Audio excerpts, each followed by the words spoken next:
We stay warm by burning firewood. I rescued this old safe from a scrapyard.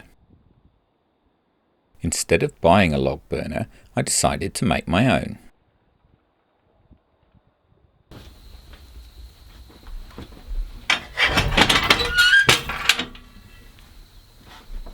I snipped off the drawer fronts, and then I removed all of the heavy metalwork on the back.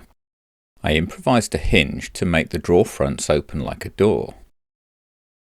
It took a lot of effort to make a hole in the top because there were two skins. However, I got there in the end. The stove was lined with fire bricks, and then we put in a grate. I needed a handle on the door, so I cut one of the tie-down straps off the container and welded that on. Jacob made the handles and he did a really great job. We made an air intake so we could control the temperature.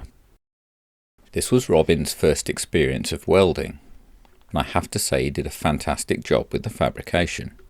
He fabricated a metal stand to hold the safe, and then we surrounded it with recycled bricks. The first flue pipe was a 4-inch metal drain pipe.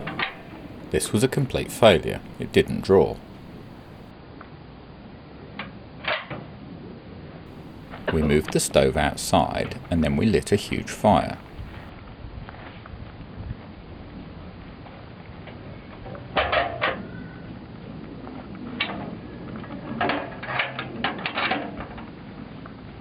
This burned off all the exterior paint and we were able to paint it black.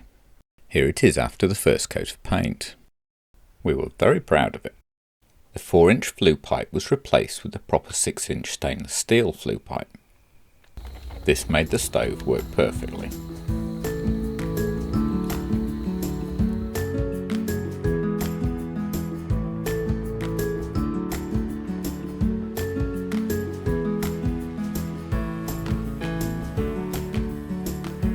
Our location in the bush means that we have access to a lot of fallen timber,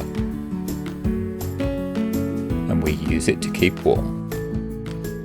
There are usually 4 to 6 fallen trees within sight of the house. I leave them to season for a year or two, and then I take the chainsaw to retrieve the firewood. We generally only need firewood for about 4 months of the year. I designed and built a cantilever sawhorse at the beginning of the project. This has been just brilliant. It holds logs of any size and length, level and easy to chop. I built it out of scrap metal and had a lot of fun doing it. I can process firewood much more quickly.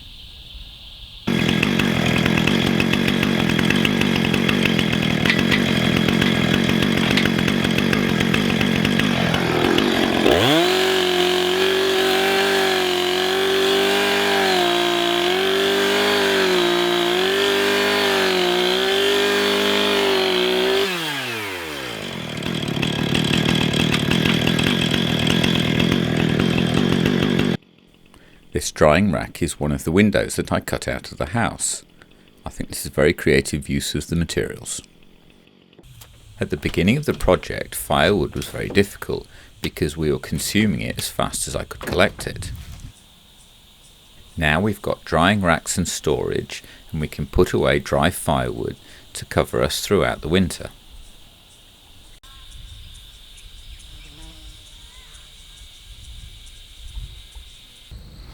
One of the things I've enjoyed about the downsizing is I'm only having to look after a much smaller space.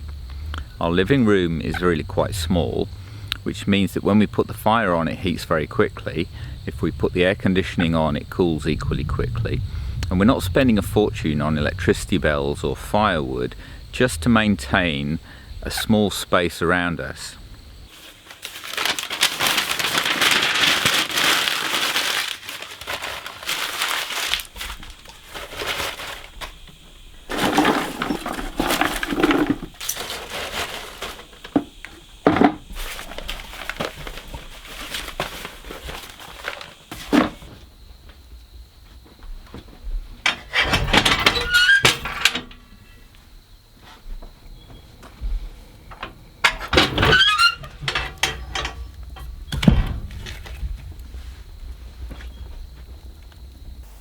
seeing an old safe transform into a log burning fire that's used, and it's not that it's just used, it's really, really, really good. It really is. It really worked.